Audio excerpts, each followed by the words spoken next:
नमस्कार प्यारे साथियों, मैं विशाल शर्मा आप सभी का स्वागत करता हूं मधुसूदन क्लासेस के यूट्यूब चैनल पर। प्यारे साथियों, आज हम चैप्टर नंबर 2 संविधान का निर्माण भारत की पॉलिटी या भारत के संविधान में पढ़ने जा रहे हैं। लास्ट टॉपिक में हमने जो स्टडी किया वो हमने कैबिनेट मिशन को स्टडी किया और कैबिनेट मिशन की संस्तुतियों के आधार पर या सिफारिशों के आधार पर 1946 में एक संविधान सभा का गठन किया गया।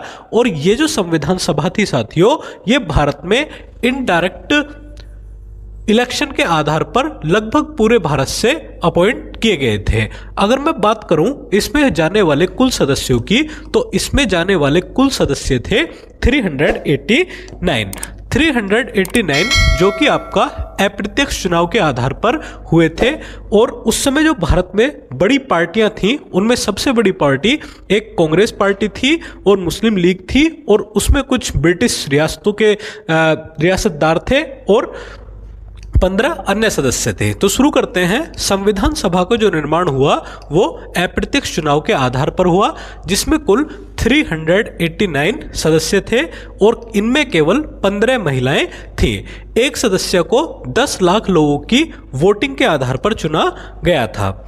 अगर मैं 389 सीटों का बंटवारा करूं साथियों, तो हमने जो डिस्ट्रीब्यूशन किया इसमें 208 सदस्य कहाँ के थे साथियों, वो कांग्रेस के थे। 73 सदस्य जो थे वो मुस्लिम लीग के थे। 3 सदस्य वो रियासतों के थे और 15 अन्य सदस्य थे। तो इस प्रकार हमने 389 सदस्यों का चयन या निर्वाचन अपनी संविधान सभा में किया। यदि मैं बात करूं एक बहुत महत्वपूर्ण फैक्ट की, तो जो हैदराबाद के निजाम थे,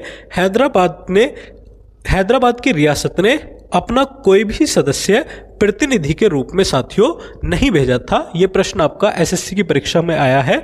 चलिए नेक्स्ट देखते हैं। संविधान सभा का जो गठन हुआ वो 6 दिसंबर 1946 को हुआ और संविधान सभा की जो कुल बैठकें हुई साथियों वो 105 बैठक हुई।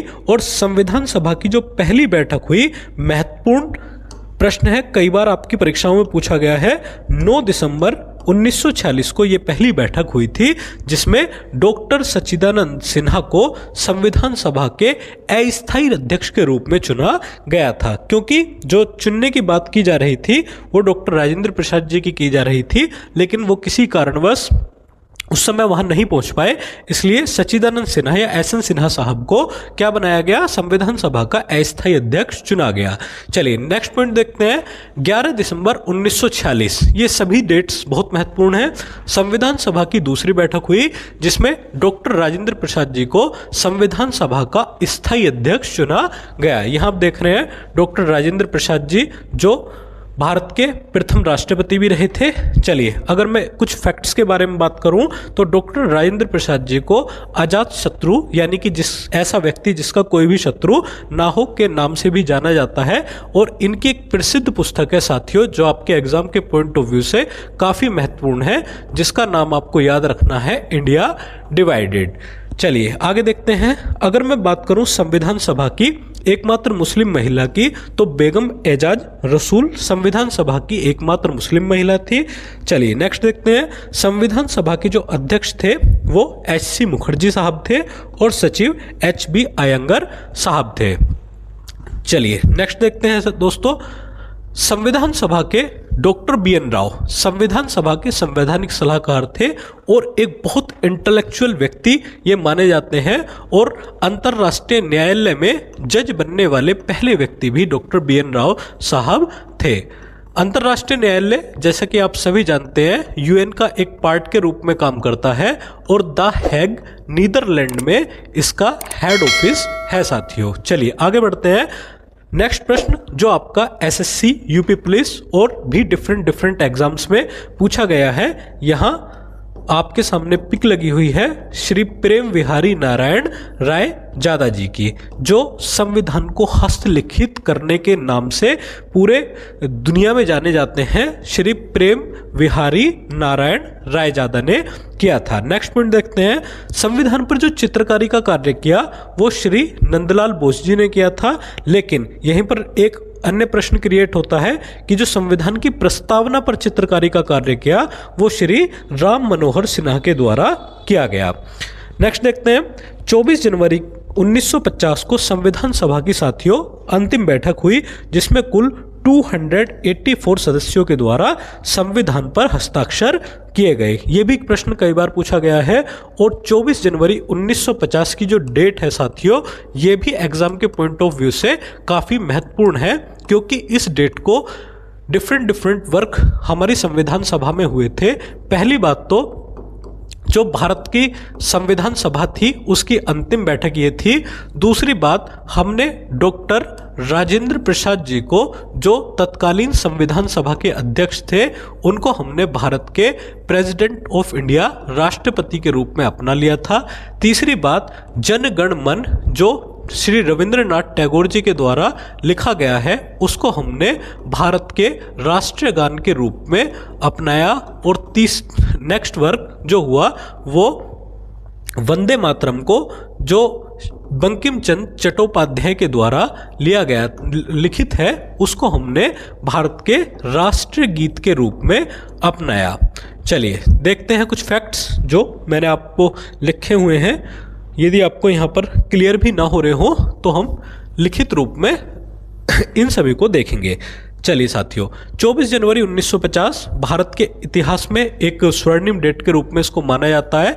राष्ट्रीय गान के रूप में जन गण मन को अपनाया गया था जिसे रविंद्रनाथ टैगोर जी ने लिखा था और रविंद्रनाथ टैगोर जी ने इसके अलावा भारत के अलावा बांग्लादेश और बांग्लादेश के साथ साथ श्रीलंका का राष्ट्रीय गान भी लिखा है। बांग्लादेश का जो राष्ट्रीय गान है साथियों वो 1905 के स्वदेशी आंदोलन के दौरान जब बंगाल का विभाजन किया गया था तो बंगाल विभाजन के दौरान ही ये आमार सोनार बांग्ला के रूप में श्री रविंद्रनाथ टैगोर जी के द्वारा ये लिखा गया था जो बाद में बांग्लादेश का राष्ट्रीय गान भी बना। और रविंद्रनाथ टैगोर जी के बारे में आप एक फैक्ट भी याद रख सकते हैं कि पहले एशियाई व्यक्ति थे जिन्हें साहित्य के क्षेत्र में नोबेल पुरस्कार भी प्रदान किया गया था। यहाँ आप देख रहे हैं पिक लगी हुई है रविंद्रनाथ टैगोर जी की। नेक्स्ट देखते हैं साथियों, भारत का राष्ट्रीय गीत वंदे मातरम है जो आनंद मठ नामक उपन्यास से लिया गया है जिसके लेखक बंकिम चंद्र चट्टोपाध्याय है और इसी उपन्यास में नील आंदोलन का जिक्र भी साथियों हमें देखने के लिए मिलता है। नेक्स्ट देखते हैं, भारत का तिरंगा हमारी आन बान शान जो 3 कलर और बीच में चक्र का प्रतीक जो माना जाता है, चक्र को शामिल करके श्री पिंगली वेंकैया के द्वारा ये तैयार किया गया था। यहाँ आप देख रहे हैं श्री पिंगली वेंकैया जी की पिक लगी हुई है। भारत लेकिन यहाँ पर एक प्रश्न क्रिएट होता है कि किस तिथि को संविधान सभा के द्वारा भारत के तिरंगे झंडे को अपनाया गया था। तो 22 जुलाई 1947 को संविधान सभा ने तिरंगे को राष्ट्रीय ध्वज के रूप में अपनाया था। आप सभी जानते हैं साथियों, तिरंगे की जो लंबाई और चौड़ाई का अनुपात है वो 3:1 दिवस है। लेकिन यहीं पर एक डिफरेंट प्रश्न क्रिएट होता है कि जो झंडा दिवस है वो प्रतिवर्ष हम कब मनाते हैं, वो प्रतिवर्ष 7 दिसंबर को मनाते हैं। तिरंगे झंडे के बारे में आप कुछ फैक्ट्स याद रख सकते हैं, जैसे जो तिरंगे में केसरिया कलर है वो त्याग और बलिदान का प्रतीक माना जाता है साथियों, और जो व्हाइट कलर है वो आपका शांति का प्रतीक माना जाता है, और जो चक्र है वो आपका प्रगति का प्रतीक माना जाता है, और जो ग्रीन कलर है, जो हरा कलर है वो उर्वरता और समृद्धि का प्रतीक माना जाता है। नेक्स्ट देखते हैं साथियों, संविधान पर मोहर के रूप में हमने हाथी का प्रयोग किया था, और हाथी के बारे में आपको कुछ फैक्ट याद रखने हैं। हाथी जो विरासत पशु के रूप में या धरोहर पशु या हेरिटेज एनिमल के रूप में हम हाथी को मानते हैं, या गवर्नमेंट ने माना हुआ है। और साथ ही साथ हाथियों को प्रोटेक्ट करने के लिए आप याद रख सकते हैं भारत में प्रोजेक्ट एलिफेंट जो चलाया गया था साथियों, वो आपका 1992 में भारत सरकार के द्वारा चलाया गया था। नेक्स्ट देखते हैं, संविधान सभा के कुल 12 अधिवेशन हुए और संविधान सभा के कुल 3 वचन यहाँ पर देखने के लिए मिलते हैं, यानी कि 3 बार संविधान को पढ़ा गया। चलिए साथियों, मिलते हैं नई क्लास में। तब तक आप हमारे चैनल को सब्सक्राइब करें, वीडियो को लाइक करें और बेल आइकन पर क्लिक करना ना भूलें। थैंक यू साथियों।